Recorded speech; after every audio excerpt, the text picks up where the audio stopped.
Մտրակի և քաղցրաբլիթի քաղաքականությունը մեզ ծանոթ է արտաքին քաղաքական գործերից, բայց դա շատ լայնորեն կիրառում է նաև տնտեսական քաղաքականության մեջ երկրի ներսում։ Այդ լավ աշխատողին կարող ենք խրախուսել, վատին կարող ենք մտրակել եւ որի պարագայում որպեսի լավ աշխատի, որպեսի բարձր աշխատավարձ ստանա, որպեսի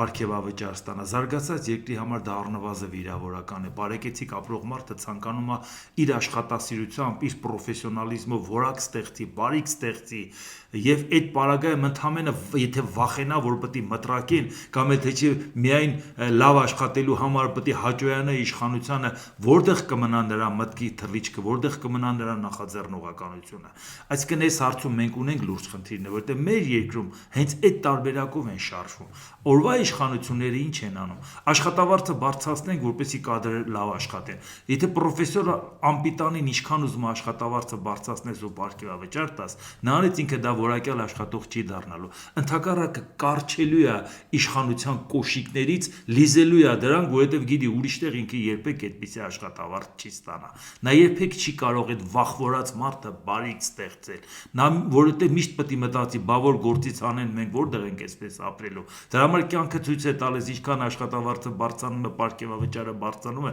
այնքան ավելի շատ են կոռուպցիայի մեջ թաթախվում, այնքան ավելի շատ է իրաց պրոֆեսիոնալ անպիտանությունը ի հայտ գալի։ Եվ նույնիսկ Նիկոլ Փաշինյանն ինքն է ասում, տենում եք մի հատ կադր չկա, որտեղից ելնի։ Բայց երբ որ առավոտից իր գունուն Փաշինյանը անուն ա դնում մեր բուհական համակարգին, մեր դպրոցներին, իհարկե շատ թերություններ կա, բոլորս գիտենք։ Բայց եւ միևնույն ժամանակ այդ ինչի բա ուշադրություն չես դարձնում, որ Հայաստանի դիպլոմով գնում են զարգացած երկրներ, եվրոպական եւ Ամերիկա գնում են եւ այդ դիպլոմը այնտեղ, երբ որ համապատասխան ընթացակարգով ճանաչում են, այդ մարդը անցնում է աշխատանքի, նույնիսկ վարժ չտիրապետելով լեզվին, ինչքան ուզում է լեզուն իմանա, դա իր մայրենի լեզուն չի։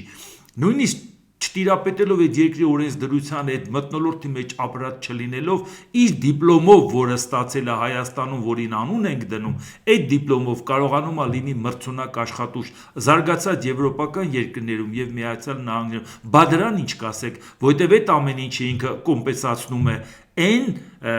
իր աշխատասիրության, իր պրոֆեսիոնալ որակներով։ Այս է հարցը, որ կադրը երբ որ չես